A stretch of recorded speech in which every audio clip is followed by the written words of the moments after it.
Show gang, this is the second part of our part 3 reading.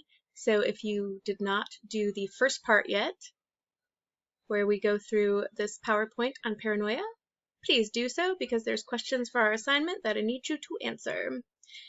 So we are now at the point where we are getting our first suspect. And that's where we will be going back into the story. We are in the rising action. We are going to look for ways that our author, Rod Serling, is building suspense, is building tension, because this isn't very action-packed, but the tension and the rising action, happens in different levels. So we are going to be looking for our crowd turning into a mob. So what is triggering that? When can we tell that they're a nice crowd and now they have that mob mentality where they're just out to get somebody? We are going to look for the actual reasons why they suspect people, because they're going to suspect less first. So what actual reasons cause them to suspect him? And we're also going to be looking for justification, and justification after the fact for why they suspect him. Because remember, this is their friend, their neighbor, it's a small town, it's one little road, back at a time long before internet and most decent TV, so communities just interacted constantly. And so in order to kind of tear that apart, that's a pretty big deal. So justification, remember, that's when they do something, they want to take actions that goes against their normal moral or ethical beliefs. And so, they already make that decision, justification after the fact, after the incident. So, they already made the decision, so their brain is going to have to come up with reasons why afterwards. And so, maybe, for example, say one year you had a fight with your best friend. So you had a fight with your best friend, you told him he was stupid, you hate him, and so your brain is going after years of evidence, like, oh, he helped me through a lot of hard times, oh, I could always talk to him, he helped me with my homework, here's memories of when we were 6 and had fun, here's memories of when we were 10 and had fun, and we've had this big, huge friendship. So your brain doesn't like your actions, and your evidence doesn't match. It's called cognitive dissonance. So your brain has to come up with reasons why, some justifications why you believe the way you do, and you acted the way you did toward your best friend. So that's when your mind starts going like, oh, well, one time he ate my french fries and he didn't ask me. Or, one time, he really hurt my feelings with this. One time he did this stupid thing. And so your brain is intentionally going to go backwards and find the evidence for your new beliefs. So that's what we're going to look for. We're going to look for actual evidence. We're going to look for the brains justifying what they're doing. And we are going to look for info on Les Goodman, okay, because he's going to be our first suspect. We're going to look for when the crowd turns into a mob. And then we're going to look for information to fill out Les Goodman's little character thingy. So, his character traits, his personality, why they focus on him, does his character change, quotes, all that good stuff. Whew. Nope. There we go.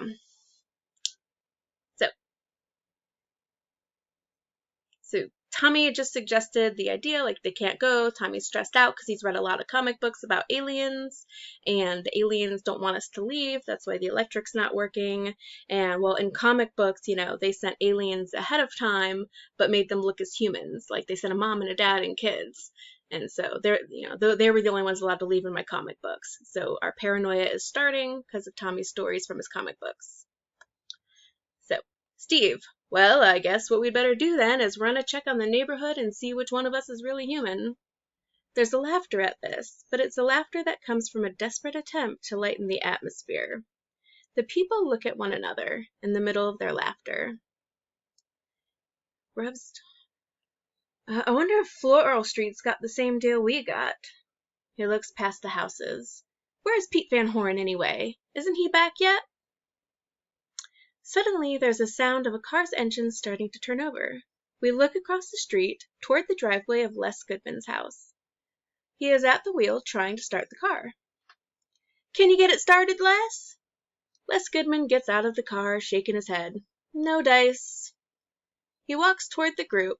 He stops suddenly, as, behind him, the car engine starts up all by itself. Les whirls around to stare at the car. The car idles roughly, smoke coming from the exhaust, the frame shaking gently. Les's eyes grow wide as he runs over to his car. The people stare at the car. He got his car started somehow. He got his car started. The people continue to stare, caught up by this revelation, and wildly frightened. How come his car just up and started, all like that? All by itself. He wasn't anywhere as near as it. It started all by itself. Don Martin approaches the group and stops a few feet away to look at Les's car. So,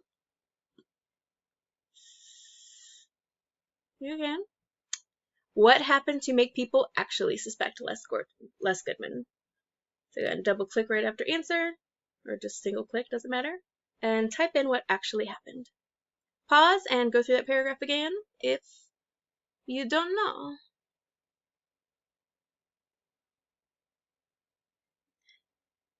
And he never did come out to look at that thing that flew overhead. He wasn't even interested. He turns to the group, his face taut and serious. Why? Why didn't he come out with the rest of us to look? He always was an oddball. Him and his whole family. Real oddball. What do you say we ask him? So, that's the second part.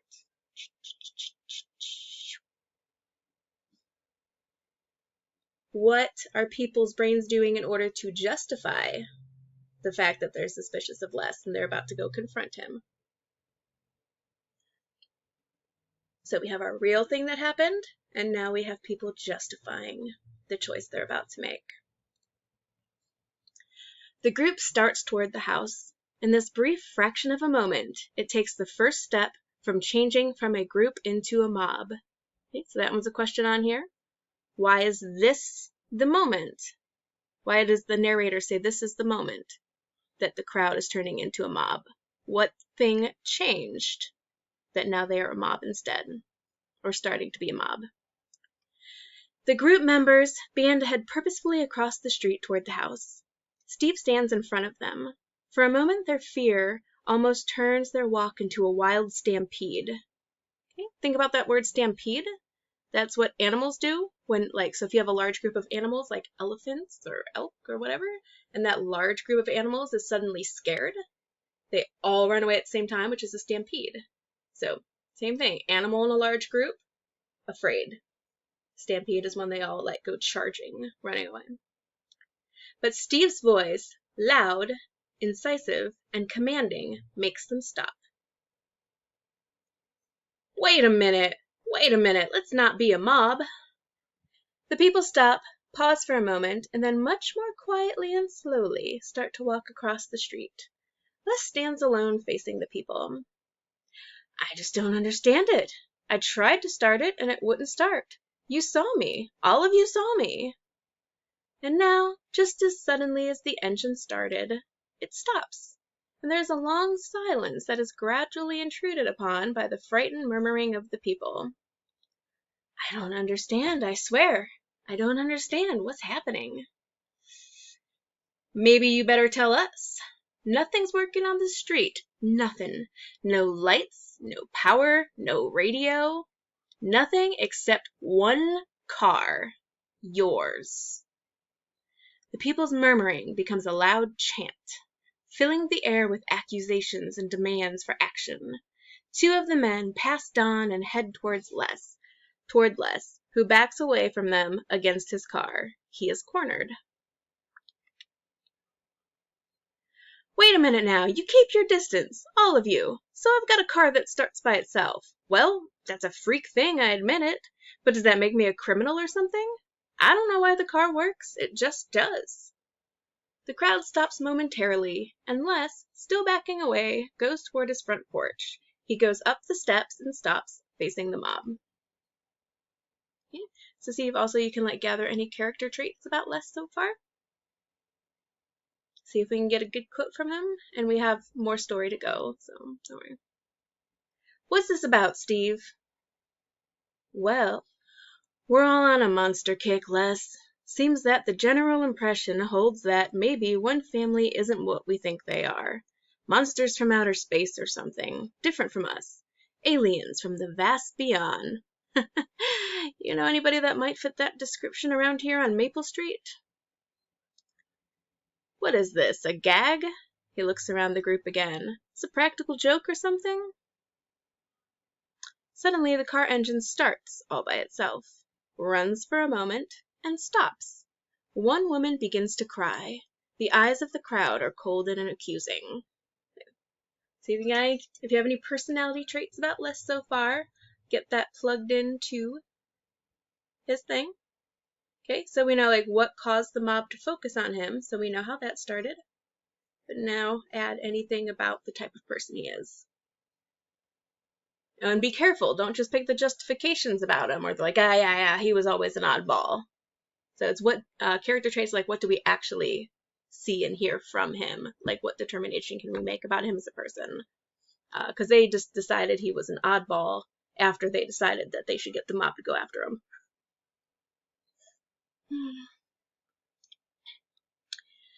Now that's supposed to incriminate me, huh? The car engine goes on and off, and that really does it, doesn't it? He looks around at the faces of the people. I just don't understand it any more than you do. He wet his lips, looking from face to face. Look, you all know me. We've lived here 5 years, right in this house. We're no different from the rest of you. We're no different at all. Really, this whole thing is just weird. Well, if that's the case, Les Goodman, explain why. She stopped suddenly, clamping her mouth shut.